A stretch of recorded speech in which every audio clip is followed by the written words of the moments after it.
स्वागत करता हूं सभी साथियों का एक बार पुनः भारतीय विजन क्लासेस में। सभी साथी आज की इस क्लास से जुड़ जाएंगे। साथियों बता दूं कि भारतीय विजन क्लासेस पर हिंदी साहित्य के इतिहास से संपूर्ण निचोड़ एमसीक्यू सीरीज प्रारंभ है। जितने भी विद्यार्थी हैं जो हिंदी साहित्य की तैयारी कर रहे हैं, बीपीएससी तैयारी 4.0 की तैयारी में भी लग जाएं और यूजीसी नेट की भी तैयारी में लग जाएं। इसके अलावा जितने भी राज्य की प्रतियोगी परीक्षाएं हैं, अगर आपका विषय हिंदी है तो भारतीय विजन क्लासेस के साथ जुड़ जाएं, क्योंकि यहाँ हिंदी साहित्य का संपूर्ण निचोड़ एमसीक्यू सीरीज प्रारंभ है।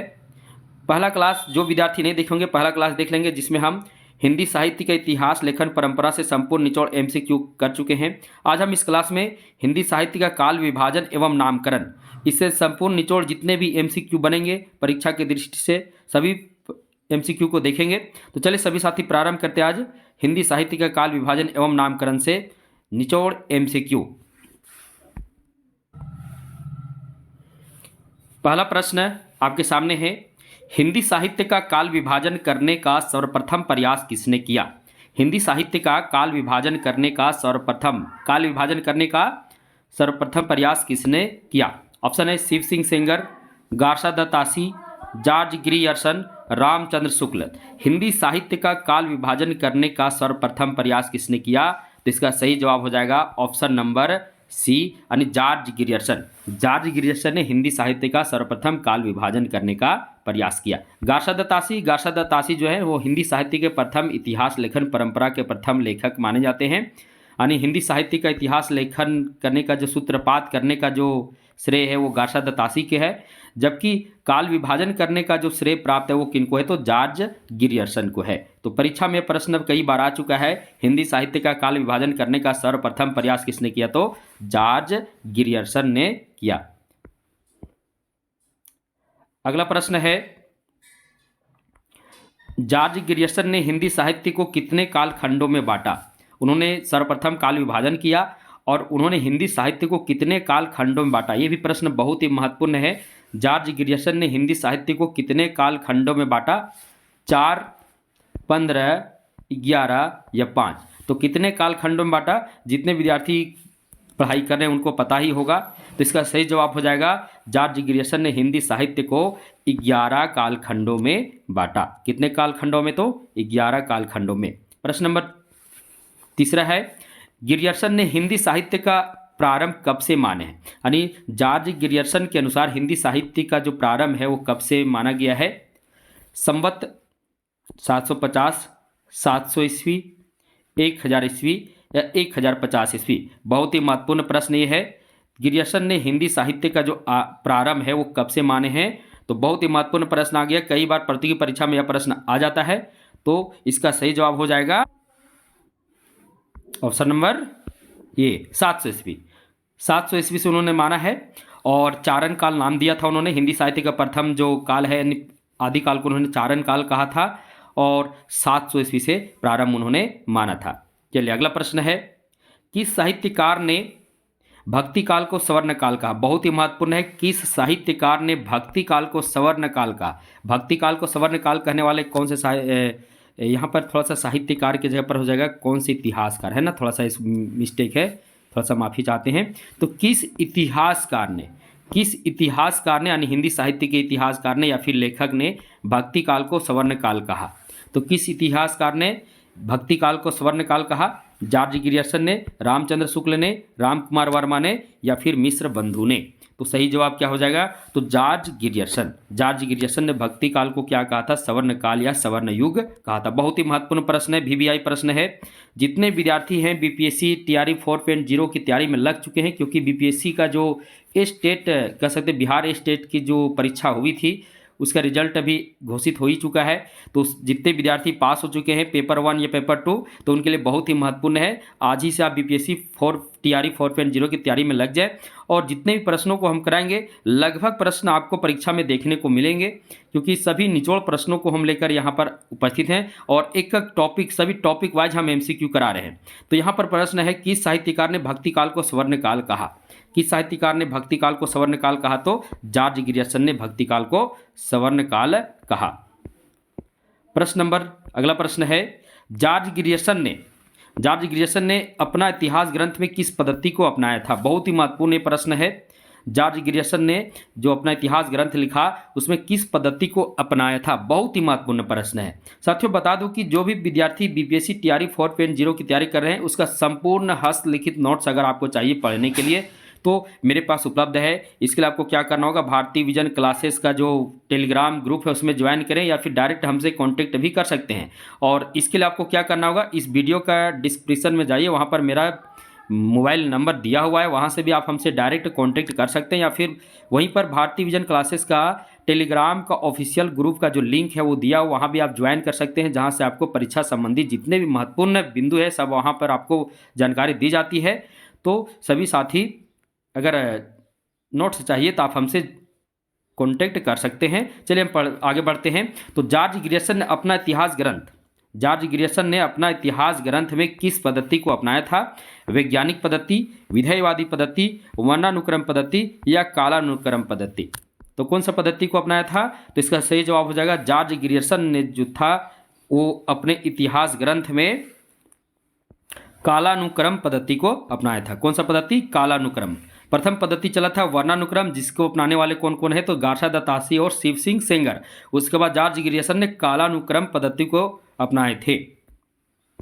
इसके अलावा कालानुक्रम पद्धति को अपनाने वाले कौन है? तो मिश्र बंधुओं ने भी कालानुक्रम पद्धति को अपनाया। अगला प्रश्न है, मिश्र बंधुओं ने हिंदी साहित्य को कितने कालखंडों में बांटा? अब मिश्र बंधुओं ने हिंदी साहित्य को कितने कालखंडों में बांटा? तो मिश्र बंधुओं ने हिंदी साहित्य को 5 कालखंडों में बांटा। कितने कालखंडों में? तो 5 कालखंडों में बांटा। नेक्स्ट प्रश्न है, निम्नलिखित में से कौन है जो मिश्र बंधुओं में शामिल नहीं है? बहुत ही महत्वपूर्ण प्रश्न है, कई बार यह प्रतियोगी परीक्षा में यह प्रश्न आ जाता है। निम्नलिखित में कौन है जो मिश्र बंधुओं में शामिल नहीं है? बहुत ही बढ़िया प्रश्न है, याद रखिएगा। परीक्षा की दृष्टि से यह प्रश्न बहुत ही महत्वपूर्ण है, इस कह सकते हैं कि यह वेरी वेरी इंपॉर्टेंट प्रश्न है। तो निम्नलिखित में मिश्र बंधुओं में शामिल नहीं है श्याम बिहारी मिश्र, सुखदेव बिहारी मिश्र, गणेश बिहारी मिश्र या राम बिहारी मिश्र। इसका ऑप्शन भी इस प्रकार देता है कि जो विद्यार्थी अगर इसको अच्छा से स्टडी नहीं किए होंगे, अगर उनके ध्यान में अच्छा से नहीं होगा तो कंफ्यूजन में हो सकते हैं, क्योंकि ऑप्शन भी उसी प्रकार से दे देता है। तो श्याम सुखदेव गणेश, श्याम सुखदेव गणेश ये क्या है? तो ये तीनों मिश्र बंधु हैं, यानी ये मिश्र बंधु हैं। राम बिहारी मिश्र मिश्र बंधुओं में शामिल नहीं है। तो याद रखिएगा श्याम सुखदेव गणेश, श्याम सुखदेव गणेश, श्याम सुखदेव गणेश जो है मिश्र बंधु हैं। अगला प्रश्न है, मिश्र बंधुओं ने कालखंडों का सीमांकन किसमें किया? मिश्र बंधुओं ने कालखंडों का जो सीमांकन किया, उन्होंने जो हिंदी साहित्य का काल विभाजन किया और काल विभाजन करने के बाद कालखंडों का जो सीमा दिए, सीमांकन किए, वो किसमें किया? ईस्वी सन में, विक्रमी संवत में, शक संवत में या इनमें से कोई नहीं? तो किसमें किया? तो मिश्र बंधुओं ने काल विभाजन जो है वो विक्रमी संवत में किया। कालखंडों का जो सीमांकन है वो किसमें किया? तो विक्रमी संवत में किया। बहुत ही महत्वपूर्ण प्रश्न है, इसलिए सभी प्रश्नों को लेकर चलेंगे। हम सारे प्रश्नों को लेकर आए हैं, कहीं से आपका कोई कंफ्यूजन ना हो। अगला प्रश्न है, मिश्र बंधु विनोद। मिश्र बंधु विनोद जो मिश्र बंधुओं की जो कह सकते हैं कि यह हिंदी साहित्य का इतिहास ग्रंथ उनका है। तो मिश्र बंधु विनोद जो इतिहास ग्रंथ है इसका प्रकाशन कितने भागों में हुआ है? यानी मिश्र बंधु विनोद का जो प्रकाशन है वो कितने भागों में हुआ है? 3, 4, 5 या 6? कितने भागों में हुआ है? तो मिश्र बंधु विनोद जो इतिहास ग्रंथ है जो मिश्र बंधुओं का है, इसका प्रकाशन जो है 4 भागों में हुआ है। कितने भागों में हुआ है? 4 भागों में।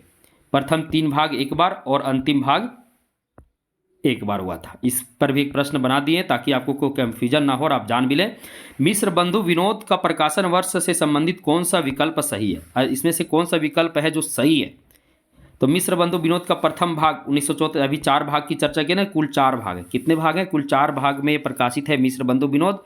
तो प्रथम भाग 1934, प्रथम 3 भाग 1913 और चौथा भाग 1934 और एक और ऑप्शन है बी और सी। तो इसमें दिमाग लगाना सही जवाब क्या हो जाएगा? तो प्रथम भाग, क्योंकि आपको पता है मिश्र बंधु विनोद का जो प्रथम 3 भाग एक साथ प्रकाशित हुआ था।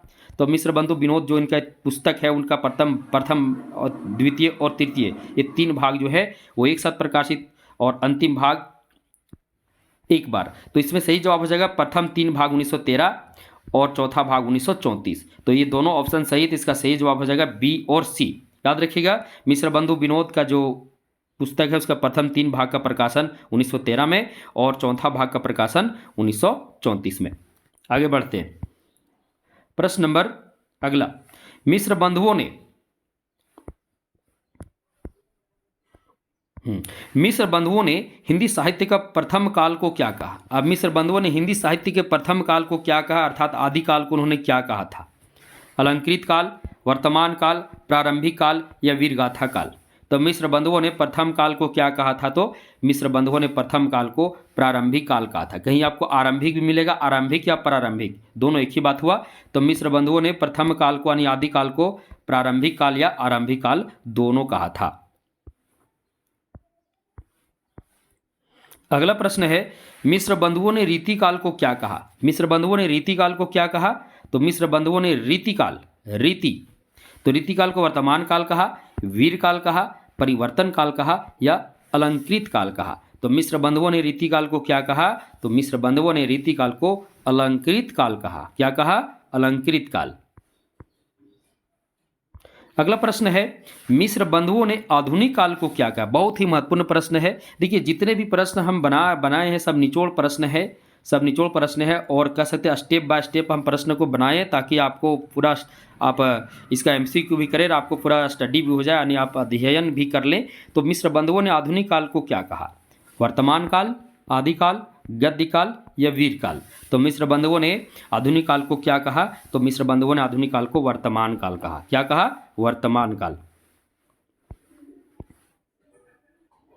अगला प्रश्न है, थोड़ा सा इसकी और अच्छा, इसमें और थोड़ा सा जानकारी ले लेते हैं। वर्तमान काल कहा मिस्र बंधुओं ने। अब आदिकाल किसने कहा था? प्रारंभिक काल को आदिकाल हजारी प्रसाद द्विवेदी। गद्यकाल जो है ये आधुनिक काल को गद्यकाल कहा गया है, किसके द्वारा? तो रामचंद्र शुक्ल द्वारा। तो ये सभी महत्वपूर्ण है। आगे चलते हैं। आचार्य रामचंद्र शुक्ल के अनुसार आदिकाल की समय सीमा है। अब रामचंद्र शुक्ल जी ने आदिकाल की समय सीमा उनके अनुसार कितना है? और याद रखिएगा, इन्हीं का जो आदिकाल की जो समय सीमा इनके द्वारा जो दिया गया है उसी को सर्वसम्मत भी माना गया है। कई बार प्रतियोगी परीक्षा में पूछ देता है आदिकाल की समय सीमा क्या है, तो इनके द्वारा जो समय सीमा निर्धारित की गई है उसी समय सीमा को परीक्षा में भी दिया जाता है। तो याद रखिएगा, रामचंद्र शुक्ल जी बहुत ही महत्वपूर्ण है। इनका इतिहास ग्रंथ से संबंधित जितना भी तथ्य है सबको हम स्टडी कर लें, क्योंकि जो भी पूछता है और अगर सर्वसम्मत द्वारा जो भी पूछा जाता है वो रामचंद्र शुक्ल जी का ही इतिहास ग्रंथ से उसे माना जाता है। तो रामचंद्र शुक्ल के अनुसार आदिकाल की समय सीमा है 1000 ईस्वी से 1400 ईस्वी, 1050 ईस्वी से 1350 ईस्वी, संवत 1050 से 1375, संवत 1000 से 1400। तो इसका सही जवाब क्या हो जाएगा? तो संवत 1050 से 1375 जो है सही जवाब हो जाएगा, जो आदिकाल की समय सीमा निर्धारित की गई है और इस सर्वसम्मत भी है। और ये किनके द्वारा है? तो रामचंद्र शुक्ल जी के द्वारा। अगला प्रश्न है, आचार्य रामचंद्र शुक्ल ने आधुनिक काल को क्या कहा? अभी इसकी चर्चा हम कर चुके थे। तो आचार्य रामचंद्र शुक्ल ने आधुनिक काल को क्या कहा? वर्तमान काल, रीतिकाल, अलंकृत काल या गद्यकाल? तो आचार्य रामचंद्र शुक्ल जी ने आधुनिक काल को क्या कहा? तो आधुनिक काल को उन्होंने कहा था गद्यकाल। क्या कहा था? गद्यकाल।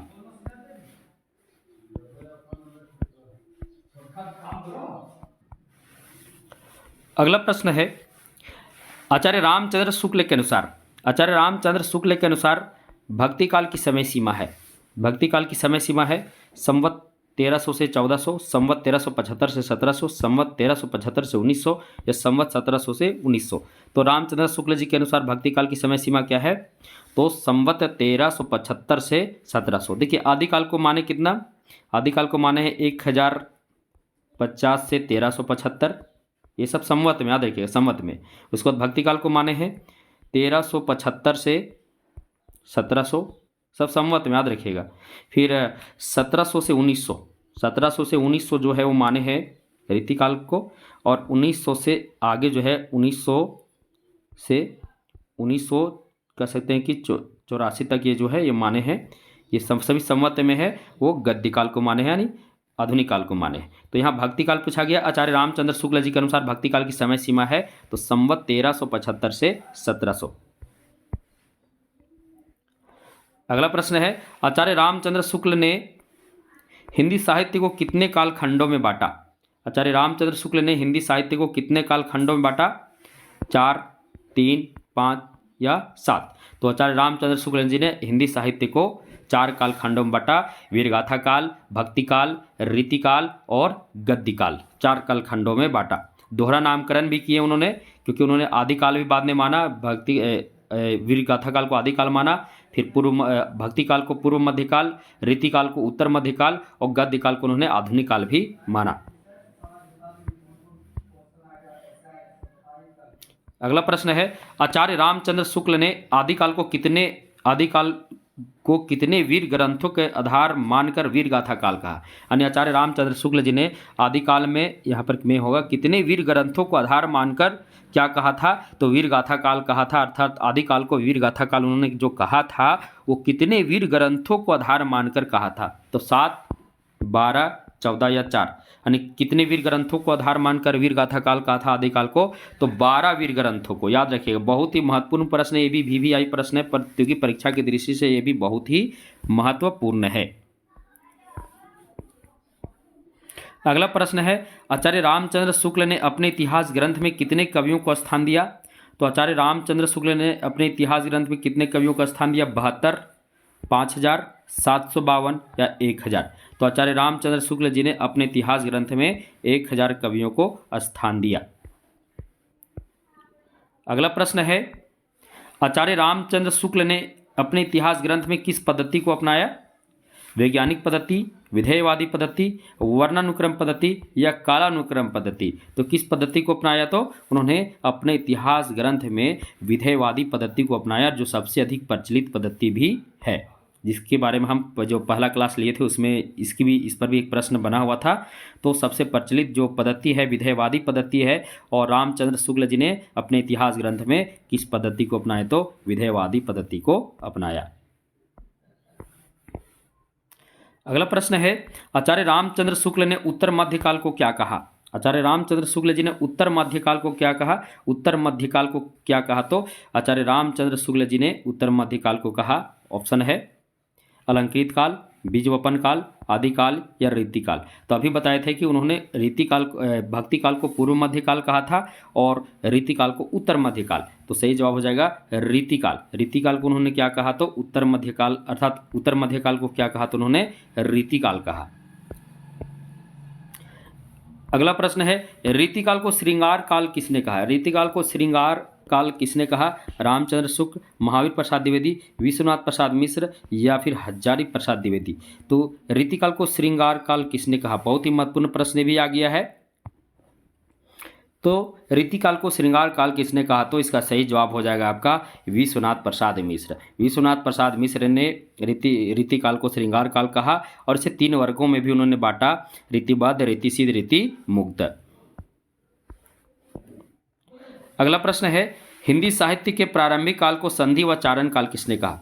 तो हिंदी साहित्य के प्रारंभिक काल यानी आदिकाल को संधि व चारण काल किसने कहा। तो अगर सिर्फ चारण काल आएगा तो आपका जॉर्ज ग्रियर्सन ऑप्शन होगा। सिर्फ चारण काल किसने कहा, तो जॉर्ज ग्रियर्सन ने। और आदिकाल को संधि व चारण काल यानी प्रारंभिक काल यानी आदिकाल, तो संधि व चारण दोनों जुड़ जाएगा तो आपका ऑप्शन हो जाएगा डॉक्टर राम कुमार वर्मा। डॉक्टर राम कुमार वर्मा ने हिंदी साहित्य के प्रारंभिक काल को संधि व चारण काल दोनों कहा। अगला प्रश्न है, आचार्य हजारी प्रसाद द्विवेदी ने आदिकाल की समय सीमा बताएं। हजारी प्रसाद द्विवेदी के अनुसार आदिकाल की समय सीमा है संवत 1050 से 1375, संवत 1000 से 1350, संवत 1000 से 1400 या संवत 933 से 1400। तो इसका सही जवाब क्या हो जाएगा, तो हजारी प्रसाद द्विवेदी ने संवत 1000 से 1350 उन्होंने आदिकाल की समय सीमा स्वीकार किए हैं। अगला प्रश्न है, आचार्य हजारी प्रसाद द्विवेदी ने हिंदी साहित्य को कितने काल खंडों में बांटा। तो आचार्य हजारी प्रसाद द्विवेदी जी ने भी रामचंद्र शुक्ल जी के अनुसार ही हिंदी साहित्य को 4 काल खंडों में बांटा।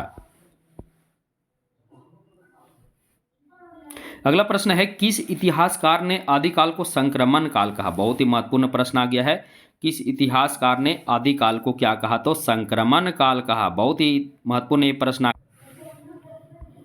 तो इसका सही जवाब क्या हो जाएगा, ऑप्शन देखिए दिया हुआ है, ऑप्शन को देखिए, ऑप्शन में क्या सही जवाब हो जाएगा। गणपति चंद्र गुप्त जी ने कहा आदिकाल को संक्रमण, डॉक्टर राम खिलावन पांडे ने कहा, डॉक्टर नगेंद्र कहा या रामचंद्र शुक्ल जी ने कहा। तो किस इतिहासकार ने आदिकाल को संक्रमण काल कहा, तो डॉक्टर राम खिलावन पांडे ने आदिकाल को क्या कहा, तो संक्रमण काल कहा। अगला प्रश्न चलते हैं, डॉक्टर राम खिलावन पांडे ने रीतिकाल को क्या कहा। तो डॉक्टर राम खिलावन पांडे रीतिकाल को क्या कहा, संक्रमण काल, तो उन्होंने आदिकाल को कहा। संवर्धन काल, संचयन काल या संयोजन काल। तो डॉक्टर राम खिलावन पांडे जो है वो रीतिकाल को उन्होंने क्या कहा? तो डॉक्टर राम खिलावन पांडे के अनुसार रीतिकाल को उन्होंने संवर्धन काल कहा। अगला प्रश्न है पुनर्जागरण काल यानी भारतेंदु युग, बहुत ही महत्वपूर्ण है। देखिए कुछ प्रश्न, क्योंकि हम काल विभाजन से संबंधित प्रश्न लेकर आए हैं, तो पुनर्जागरण काल यानी भारतेंदु युग की समय सीमा है 1850 से 1900 ईस्वी, दूसरा 1900 से 1918, तीसरा 1918 से 1936 और चौथा 1909 से 1942। तब पुनर्जागरण काल यानी भारतेंदु युग की समय सीमा क्या है?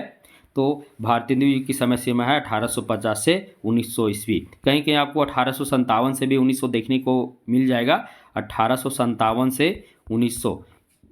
तो परीक्षा में ऑप्शन के हिसाब से आपको जवाब देनी है। अगर 1850 से 1900 ऑप्शन में तो वही सही जवाब हो जाएगा, और वो नहीं होगा, अगर ये दिया होगा तो ये भी आपका सही होगा। तो कोई भी हो सकता है, तो दोनों दिमाग में आपको रखने हैं। तो यहाँ ऑप्शन के अनुसार मेरा सही जवाब हो जाएगा 1850 से 1900 जो है भारतेंदु जो है युग की समय सीमा है। अगला प्रश्न है जागरण सुधार काल। देखिए पुनर्जागरण काल भारतेंदु युग को कहा जाता है, बहुत ही महत्वपूर्ण है, क्योंकि परीक्षा में भी इस तरह भी पूछ देता है कि इस युग को पुनर्जागरण काल या फिर जागरण सुधार काल कहा जाता है, तो इसको भी याद रखना है। तो अब जागरण सुधार काल जिसे द्विवेदी युग को कहा जाता है, तो इसकी समय सीमा है 1900 से 1918, 1918 से 1936, 1957 से 1900 या 1909 से 1936। तो इसका सही जवाब क्या हो जाएगा? तो द्विवेदी युग की जो समय सीमा है 1900 से लेकर 1918 है। भारतेंदु युग 1850 से 1900, द्विवेदी युग 1900 से 1918 तक। अगला प्रश्न है आदिकाल को अपभ्रंश काल किसने कहा? आदिकाल को अपभ्रंश काल किसने कहा? बहुत ही महत्वपूर्ण प्रश्न ये भी आ गया है। तो आदिकाल को अपभ्रंश काल कहने वाले विद्वान कौन हैं? ऑप्शन आपके सामने है। आदिकाल को अपभ्रंश काल कहने वाले विद्वान कौन? राम खिलावन पांडे, गणपति चंद्र गुप्त, बच्चन सिंह या महावीर प्रसाद द्विवेदी। तो आदिकाल को अपभ्रंश काल कहने वाले विद्वान है बच्चन सिंह। बच्चन सिंह ने क्या कहा है? तो आदिकाल को अपभ्रंश काल कहे हैं। अगला प्रश्न है आचार्य रामचंद्र शुक्ल के अनुसार हिंदी साहित्य का प्रथम उत्थान की समय सीमा है। बहुत ही महत्वपूर्ण प्रश्न है, VVI ये भी बिहार के जो स्टेट की परीक्षा हुई थी उसमें ये प्रश्न आ चुका है। तो आचार्य रामचंद्र शुक्ल के अनुसार हिंदी साहित्य का जो प्रथम उत्थान है उसकी समय सीमा है संवत 1900 से 1925, संवत 1925 से 1950, संवत 1950 से 75 या संवत 1975 से आगे। तो सही जवाब है प्रथम उत्थान की जो समय सीमा उन्होंने दिया है तो संवत 1925 से 1950।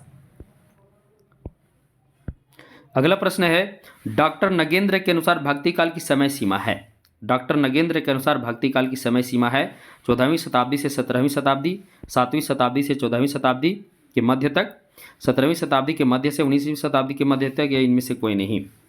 तो इसका सही जवाब क्या हो जाएगा?